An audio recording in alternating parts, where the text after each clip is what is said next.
दोस्तों, अक्सर देखने में यह आता है कि आपके साथ कोई घटना घटती है और आप पुलिस थाने जाते हैं और थाने में पुलिस वाले आपका बयान दर्ज नहीं करते हैं और एफआईआर दर्ज नहीं करते हैं।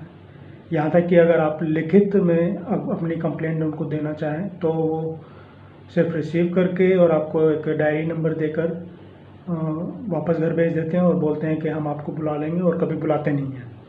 ना ही वो मामले को ठीक से इन्वेस्टिगेट करते हैं। तो ऐसे में आपको क्या करना चाहिए? यदि ऐसी कोई स्थिति आती है तो आपको अपने वकील से संपर्क करना चाहिए और वो आपकी एक कंप्लेंट ड्राफ्ट करेंगे, जिसकी कॉपी वो एसीपी, डीसीपी और कमिश्नर को भेजेंगे और उसमें बताएंगे कि जो भी आपकी घटना हुई थी और पुलिस ने आपकी एफआईआर दर्ज नहीं की है।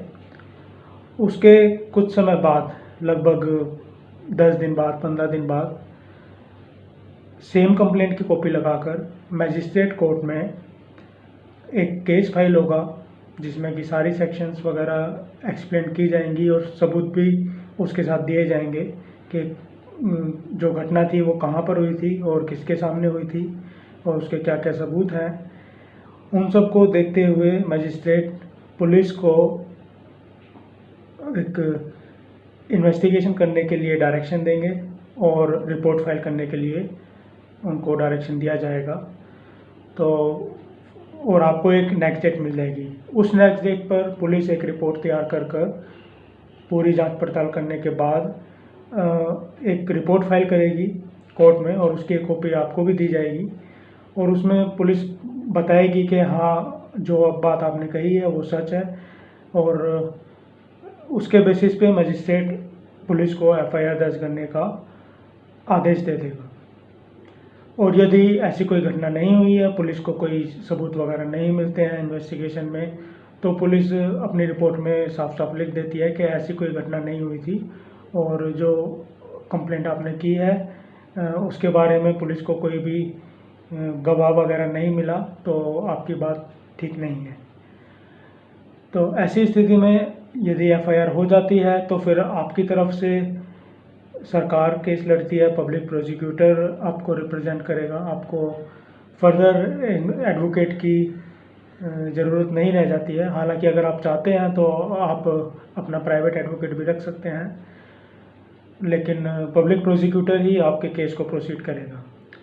और यदि आपकी एफआईआर दर्ज नहीं होती है तो भी सीआरपीसी की सेक्शन 200 के अंतर्गत आपकी जो कंप्लेंट है उसमें आप अपने गवाह वगैरह को पेश कर सकते हैं और आपकी प्रोसीडिंग चलती रहेगी।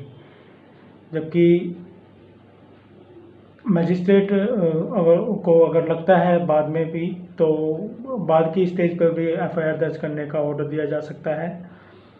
और यदि अगर मजिस्ट्रेट सेटिस्फाइड नहीं होते हैं, आप उनको सेटिस्फाई नहीं कर पाते हैं, तो वो आपका केस ख़त्म कर देते हैं और फिर आप उसके आगे कुछ कर नहीं पाएंगे, क्योंकि ना तो पुलिस ने कुछ किया ना मजिस्ट्रेट ने कुछ किया, क्योंकि आपके पास सबूत नहीं थे। कोर्ट में सबूत की बड़ी ही अहमियत होती है। यदि आपके पास सबूत नहीं है तो मजिस्ट्रेट घटना स्थल पर जाकर इन्वेस्टिगेशन नहीं करने वाले हैं। वो तो सिर्फ पुलिस को बोलते हैं कि आप जाइए जगह पर और देखिए कि इन्वेस्टिगेशन में आपको कोई सबूत मिलता है या नहीं मिलता है। भले ही आपके साथ जो घटना हुई है वो सच्ची हो, यदि उसका कोई सबूत या गवाह नहीं मिलता है तो उसमें कोर्ट भी आपकी मदद नहीं कर पाएगा, और पुलिस तो पहले ही आपको मना कर चुकी होती है, तभी आप कोर्ट में जाते हैं।